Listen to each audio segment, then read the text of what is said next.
आज मैं भी मुहिम में कहना चाहता हूं, बीजेपी का ये घमंड टूटेगा टूटेगा। बीबीसी से खबर आती थी, सारे अखबारों में खबर छपती थी कि मुहिम ने दिशा दे दी। ये आज आपकी शक्ति है।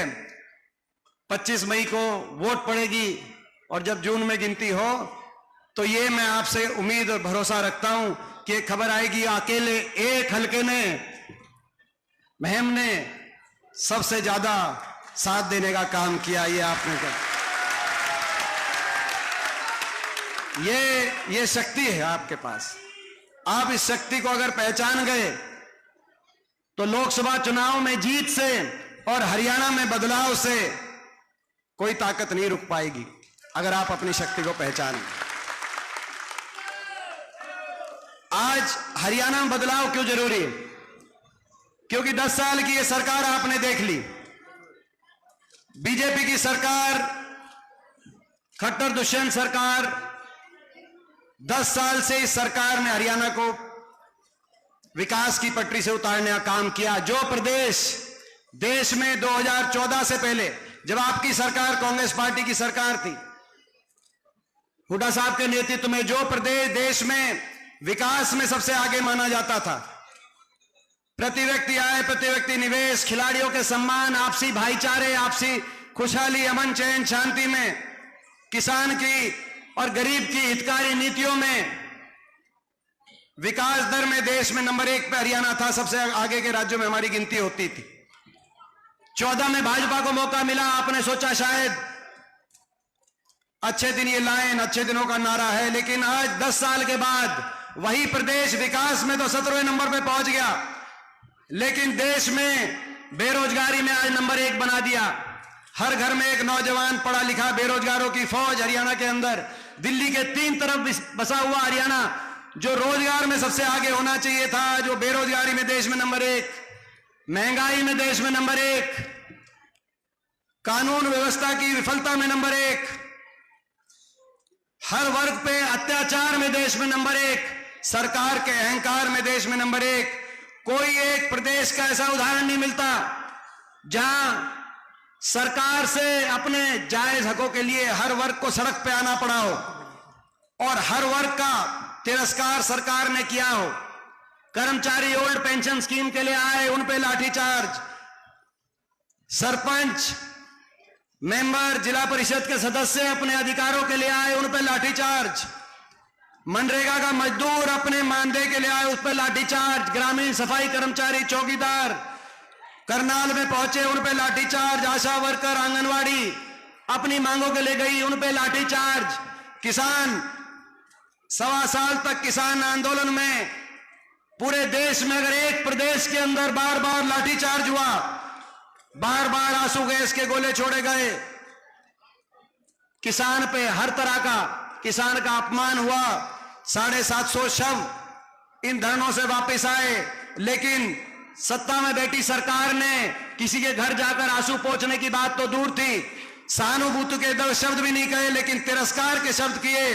तो उस प्रदेश का नाम हरियाणा। महिलाओं की बात करते हैं, महिला सम्मान की बात करते हैं, लेकिन ये वो प्रदेश ने ऐसा भी उदाहरण बनाया इन 10 साल में, जब हमारी बहन बेटियां अपने लिए न्याय मांग रही थी, वो कुछ और नहीं मांग रही थी, कह रही थी कि हमें न्याय मिले। ये वो सरकार है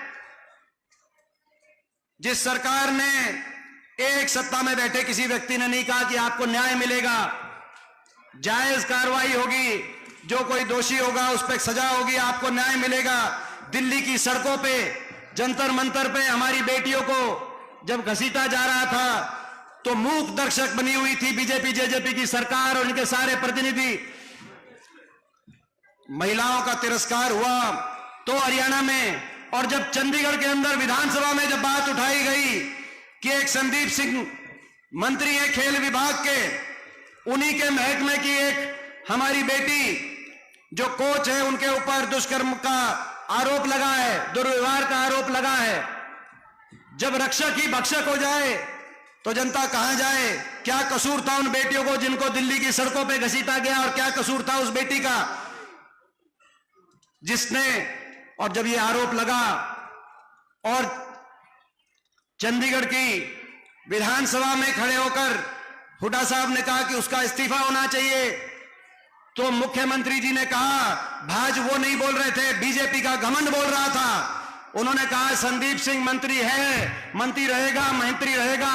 और आज मैं भी मुहिम में कहना चाहता हूं, बीजेपी का ये घमंड टूटेगा, टूटेगा, टूटेगा।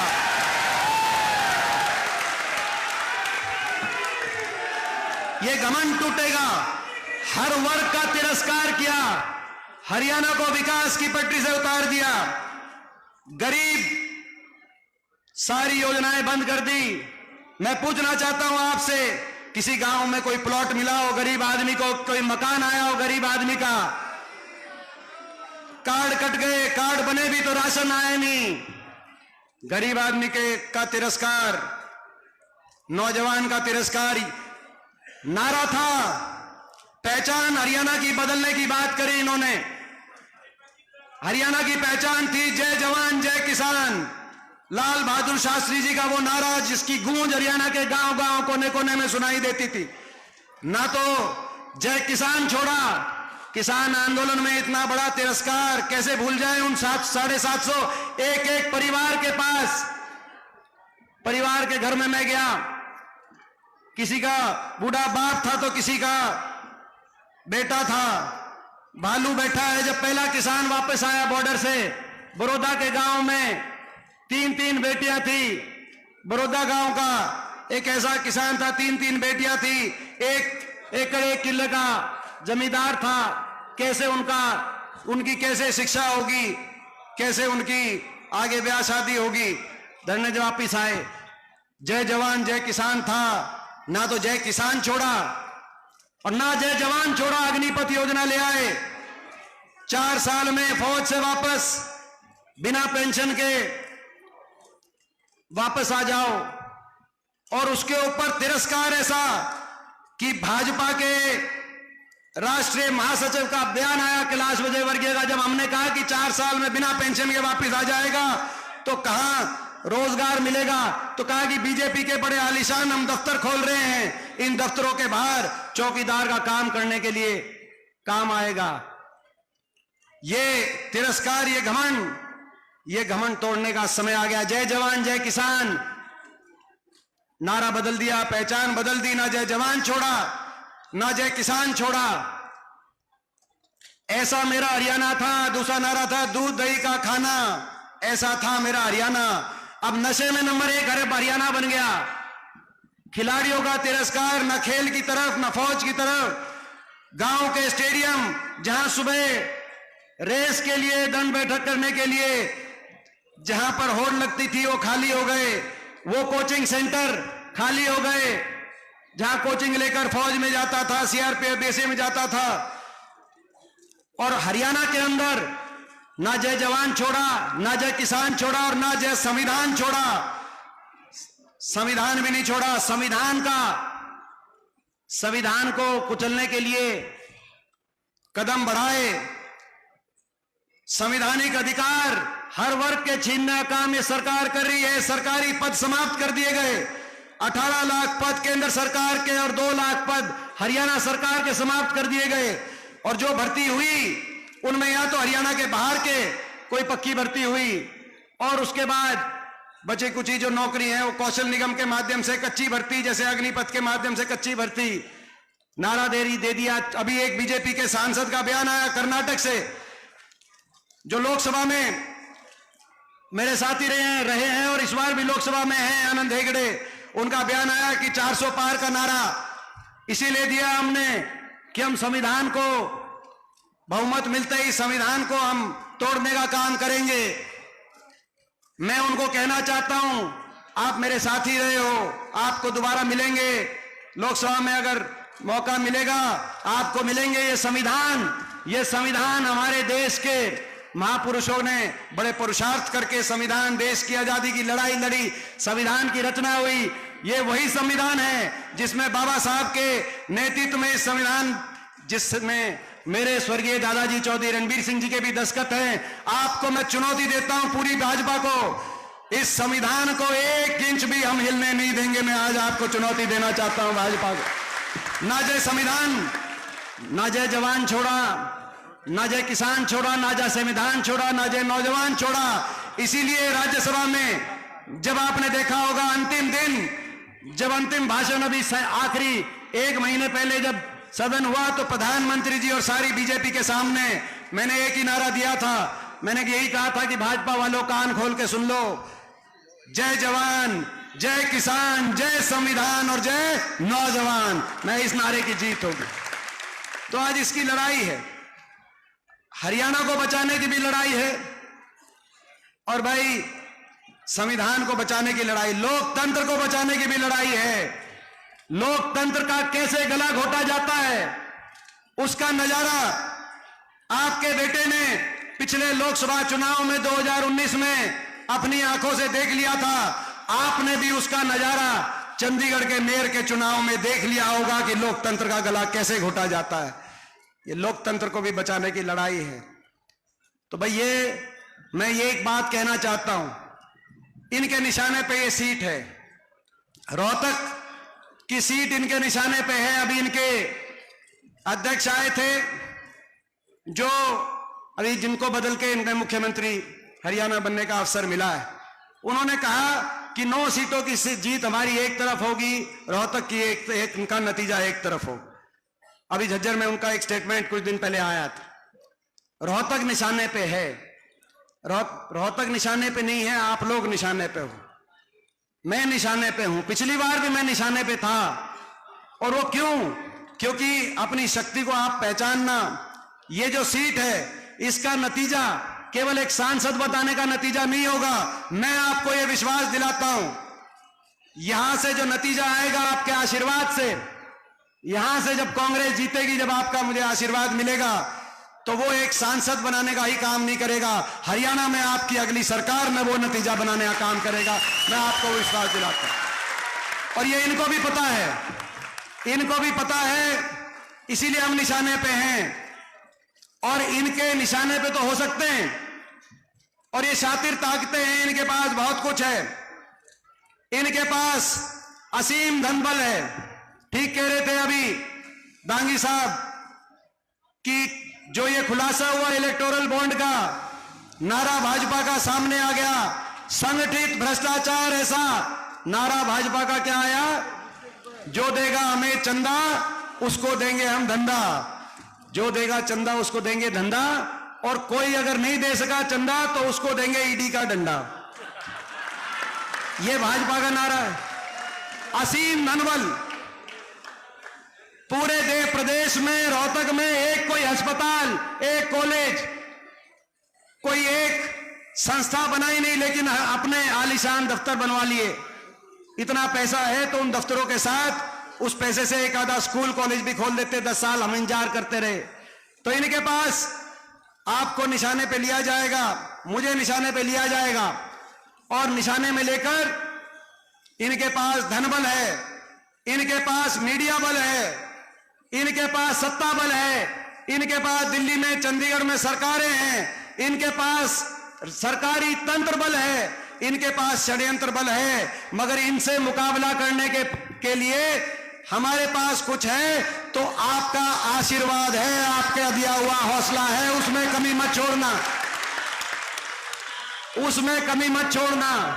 उसमें मैं सभी अपने मैम के 36 बिरादरी के परिवार से पूछना चाहता हूं, उस आशीर्वाद में आप कमी तो नहीं छोड़ोगे? मैं आप सबसे पूछना चाहता हूं। मेरा इतना ही कसूर है जो मुझे निशाने पे लेते हैं कि इन्होंने षड्यंत्र करके मुझे हराने का काम जरूर किया होगा, मैं इनके निशाने पे जरूर रहा हूंगा, लेकिन मैंने हार नहीं मानी। 10 साल सत्ता में भी एक दिन मैंने अपना घर नहीं देखा, और जब मैं विपक्ष में भी रहा तो जहां जरूरत आई, कहीं किसान आंदोलन में जरूरत आई तो कहीं खिलाड़ियों की जरूरत आई, कहीं अपनी बेटियों को जरूरत आई तो कहीं गरीब आदमी को जरूरत आई, मैंने अपना घर विपक्ष में भी नहीं देखा। मेरा इतना ही कसूर है, इसीलिए हम इनके निशाने पे। और आपने देखा होगा अभी 3 दिन पहले दुष्यंत चौटाला का बयान आया। हिसार में ये वही दुष्यंत चौटाला है जिसने पिछली बार बयान दिया था, अब की बार बीजेपी को करो जमुना पार। यही बयान था कि नहीं था? मैं पूछना चाहता हूं। राजनीति में नैतिकता की भी जगह होनी चाहिए, ईमानदारी की भी जगह होनी चाहिए। आज मैं कुछ कहूं और करूं कुछ और तो राजनीति से कैसे लोगों का विश्वास रहेगा।